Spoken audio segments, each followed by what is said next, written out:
Agora, a Bíblia tem muito a dizer a respeito de sensualidade e lascívia e depravação. A palavra lascívia significa a tendência de incitar desejos sensuais. Sensualidade significa o apelo proposital aos sentidos físicos para satisfação pessoal.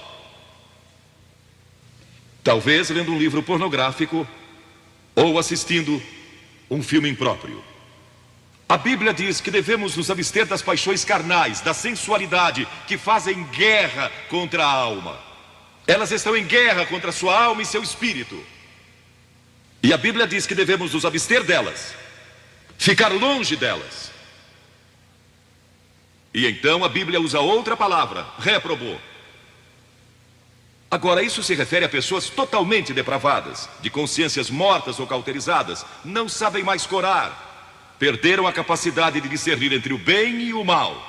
E em Romanos 1:28 lemos: e por haverem desprezado o conhecimento de Deus, o próprio Deus os entregou a uma disposição mental reprovável para praticarem coisas inconvenientes.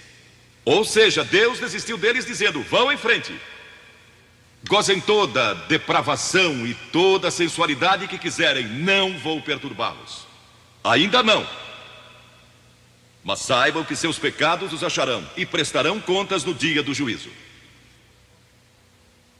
E Paulo, escrevendo ao jovem Timóteo, disse: também estes resistem à verdade, homens de todo corrompidos, réprobos quanto à fé. Em outras palavras, rejeitaram a Cristo por tanto tempo que suas consciências se cauterizaram e seus corações se endureceram. E mesmo que o Espírito de Deus lhes fale, eles não podem ouvir. É por isso que é importante que você aceite a Cristo quando é jovem. É importante que venha a Cristo agora. Se o Espírito de Deus está falando com você, entregue a sua vida a Cristo. Porque o dia pode chegar em que a sua consciência esteja morta e você não possa mais ouvir a voz de Deus. Ela disse: não. Mas Vasti, você vai perder o trono, vai perder suas riquezas, pode até perder sua vida. Ela disse: minha resposta é não. Qual é sua resposta hoje àquelas coisas que são erradas? À mentira, à lascívia, à cobiça, ao preconceito racial? Qual vai ser? Você vai disciplinar seu corpo? Vai permanecer firme às convicções que Cristo e a Bíblia ensinam? Ou vai ceder e seguir pelo caminho largo que leva à destruição?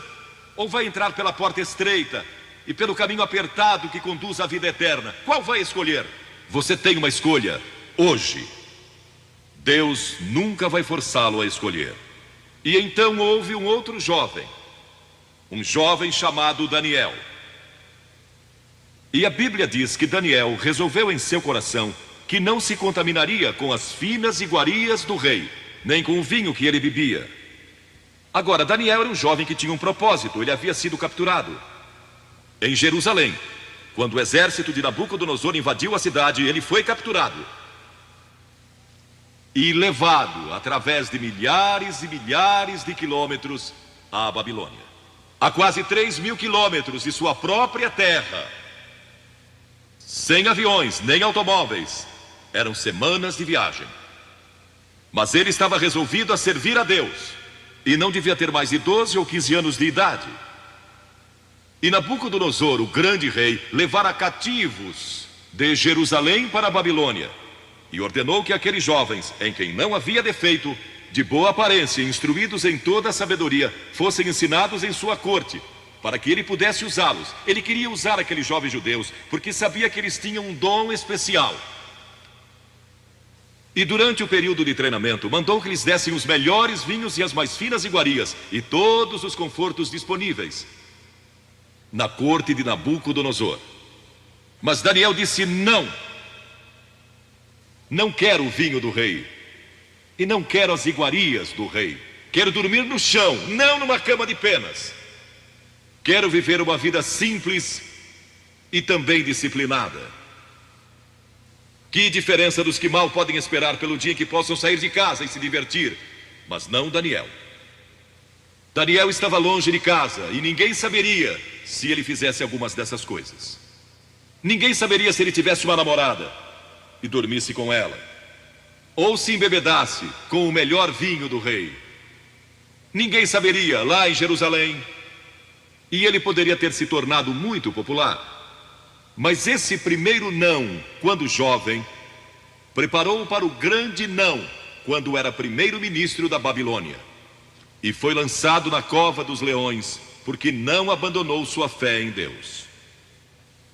Nós nos contaminamos ao comer demais, ou ao nos embebedarmos, ou ao tomar drogas, ou gastando tempo demais assistindo televisão, ou indo aos cinemas. Jesus declarou em Lucas capítulo 21: acautelai-vos, para que nunca vos suceda que os vossos corações fiquem sobrecarregados com as consequências da orgia e das preocupações deste mundo, e para que aquele dia não venha sobre vós repentinamente. O apóstolo Paulo disse: não disponhais para a carne no tocante às suas concupiscências. E Pedro disse: porque basta o tempo decorrido para terdes executado a vontade dos gentios, tendo andado em dissoluções, concupiscências e em detestáveis idolatrias. A Bíblia diz que devemos disciplinar nossas mentes e também nossos corpos, e disciplinar o coração pela nossa fé em Cristo. E então houve outro jovem chamado José, que foi vendido para o Egito pelos seus irmãos e se tornou escravo de um homem chamado Potifar. E Potifar tinha uma linda esposa, e José era forte e bonito. E em Gênesis, no capítulo 39, se quiserem ler a história, lemos a respeito da tentação de José. A esposa de Potifar se apaixonou por José, porque José se tornou mordomo de toda a casa de Potifar, cuidando dos seus negócios. E ela viu aquele belo jovem, viril e de boa aparência, andando pela casa e pelo jardim, cuidando dos negócios todos os dias, e ela o cobiçou. E disse: deita-te comigo. Ele disse: não. E acrescentou: não posso fazer isso ao meu senhor, que me confiou tudo o que tem, exceto sua esposa. Não posso pecar contra Deus, o Deus dos meus pais. Ele estava longe de casa, lá no Egito, quem saberia?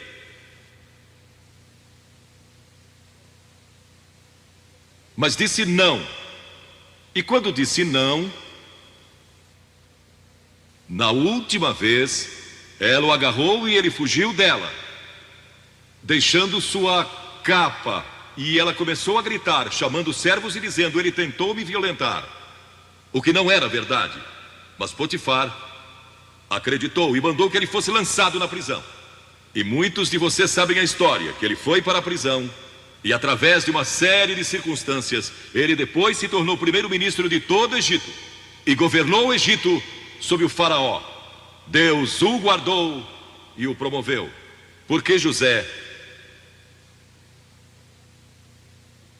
teve a coragem de dizer não quando foi tentado. Agora, sexo não é pecado. O sexo nos foi dado por Deus para a propagação da raça humana e para nosso prazer, dentro de certos limites que Deus estabeleceu para o matrimônio. As características de um cristão são autocontrole e autodisciplina. E Paulo, escrevendo a Timóteo, disse: conserva-te a ti mesmo puro. Mas como você pode se conservar puro num mundo como este? Como pode se manter puro olhando para as bancas de jornais ou assistindo a alguns filmes? Como pode se manter puro com as tentações que enfrenta todo dia? Não pode, de modo algum,